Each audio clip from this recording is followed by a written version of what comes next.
Small businesses around the country are feeling anxious as they track the impact of changes from the new administration. And leaders with one revered industry that has been around for almost 200 years fear that it could be going away. Investigative reporter Tracee Wilkins and the News4 I-Team explain why Black-owned newspaper publishers are aiming to pivot in order to survive and keep reporting the news.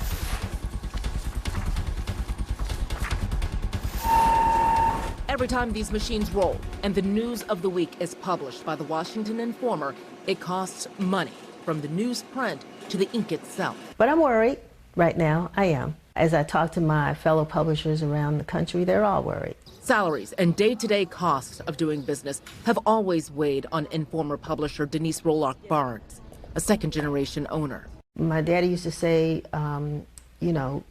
circulation is the lifeblood of every newspaper. But advertising is the necessary evil. We cannot survive without revenue. More than 60 years ago, her dad, Calvin Roloff, started the paper. She took it over in 1994 when he passed, keeping up the tradition of amplifying often untold stories of Black Americans in D.C.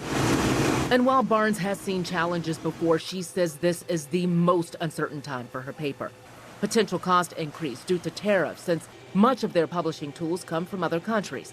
And right now, advertising dollars are drying up after the dismantling of diversity, equity, and inclusion by the Trump administration, which she says has scared off prior supporters. When it comes to these advertising budgets, we're in that budget. We're the DEI bucket. It's not only racial discrimination, it's economic discrimination.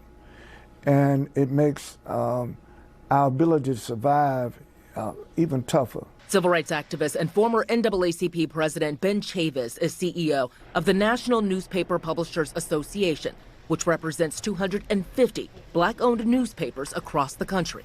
And of those 250, over 200 of them are struggling financially.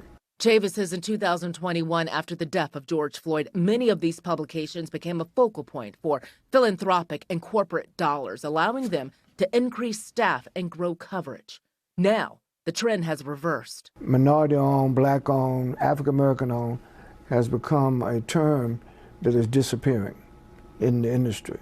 Because anything that is race-specific under the Trump administration, that justifies companies not doing business with you. And he says that includes the federal government, with small businesses owned by people of color and women historically getting a smaller share of federal advertising contracts. The biggest advertiser in America was the federal government.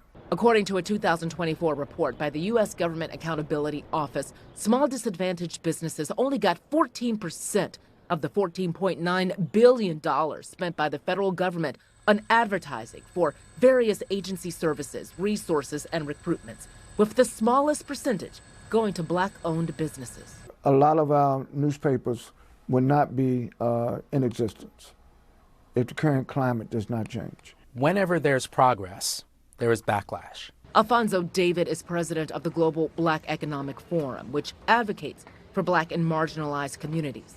He says the administration's rollback of DEI has confused some advertisers. There's an executive order that references illegal DEI. There is no such thing. It's not defined in the executive order. And it certainly is a misnomer, because diversity, equity, and inclusion is certainly legal. No laws have changed. In 2025, is there still a need for Black press?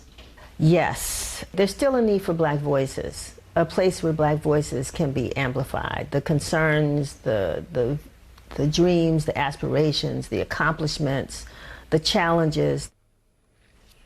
We reached out to the White House and asked about the loss of revenue for the Black press due to the administration's threats against companies and agencies that support DEI.